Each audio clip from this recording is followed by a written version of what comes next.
This is Jessica from Jinx, and today I'm going to talk to you about how to learn a language quickly, specifically speaking, getting that conversational fluency. All right. You might be thinking, Jessica, how do I know you're qualified to tell me this? And to that, I say, what about now? These are actually fake lessons. The first thing I want to say is, of course, if you want to get better at speaking a language, you gotta speak the language. And that means you have to let go of that perfectionism. Goodbye. You're going to make mistakes. Good. Yay. You need to get better. If you never speak because you're afraid of making mistakes, you'll never speak. Why learn a language if you're never going to speak? Specifically for strategy, though, I really recommend going in on the vocabulary. I am an advocate of vocabulary over grammar. I know you might think, oh, but it'll sound so weird. I need the grammar. Hey, the point of language is communication. Getting the idea from your brain to another person's brain, them understanding you, you're going to get a lot more leverage out of studying vocabulary more if you have to pick one, right? So I recommend starting with extremely basic vocabulary, basic nouns and verbs. Oh, eat, sleep, I don't know. If you don't talk about something in your mother tongue, you're not going to talk about it in a foreign language, most likely. And then you're not going to want to study it. Because why am I studying this? It's not useful for me. It's not going to help you speak. Get rid of it. Do it later. But if you're trying to be fluent fast, start with the things you're actually going to say. It's going to help you a lot. So, for example, if you're a teacher, learning words that are related to education, school, maybe children, right? If you are, on the other hand, or a professional chef, learning culinary terms. In terms of grammar, though, I do recommend being able to say simple things like conjugating maybe past, present, and future in all of your favorite verbs, and being able to conjugate all the basic verbs and maybe a couple common irregulars just to help you out there. I also think that it's really important to make learning a language as fun as possible so that you'll actually want to do it. I mean, if you want to be fluent at all, then it's really important that you consistently practice the language. And I think to have that discipline, it needs to be at least a little bit fun, right? So for me, I really enjoy music. So listening to music or sometimes even translating lyrics is a really helpful way for me to practice language and be motivated to practice language. But of course, for other people, for you guys, it could be totally different. It's all about building upon your interests. Whether that's movies or music or sports or whatever, you can translate any of that into language learning. Or listening to podcasts on topics you like, reading books on topics you like, anything. Just making it enjoyable, whatever that means to you. Another thing I want to say is that I don't think there's any correct motivation for learning a language. Whether you want to pass a test that you need to get into the school you want to go to, or you want to increase your competitiveness for the job market, or maybe you have a cousin who's better than you at everything, but they're not good at languages, and this time you can really show them up by learning it.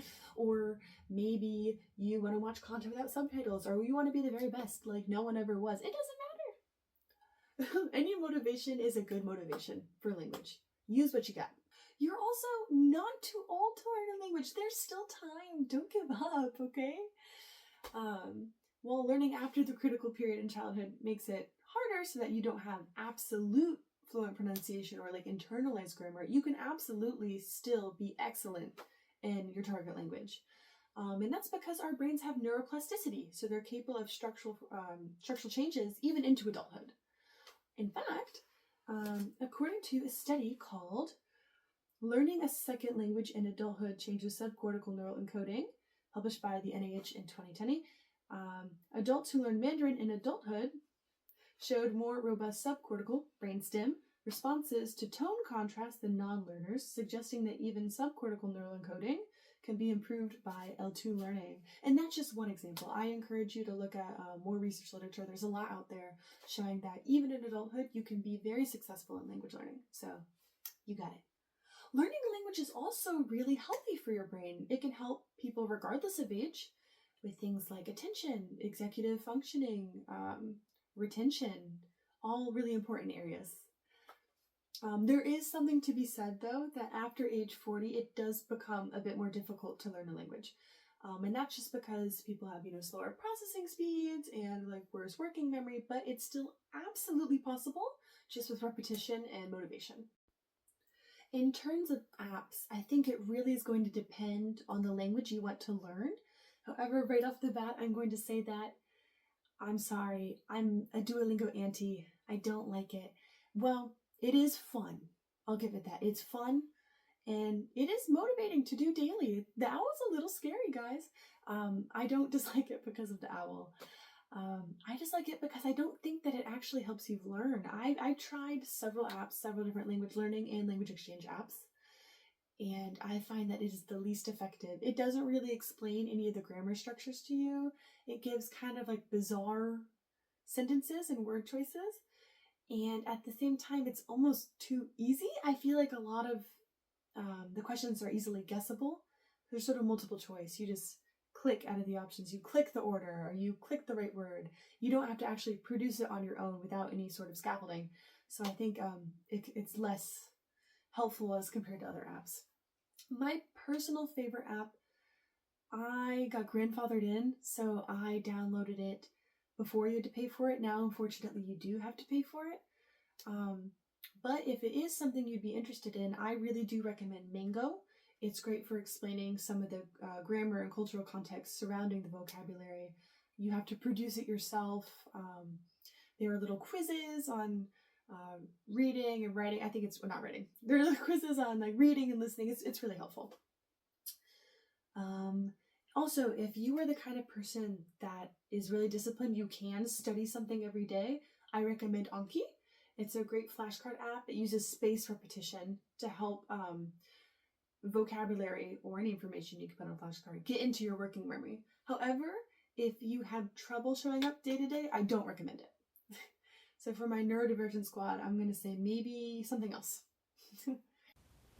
Hi, thank you for watching till the end of the video.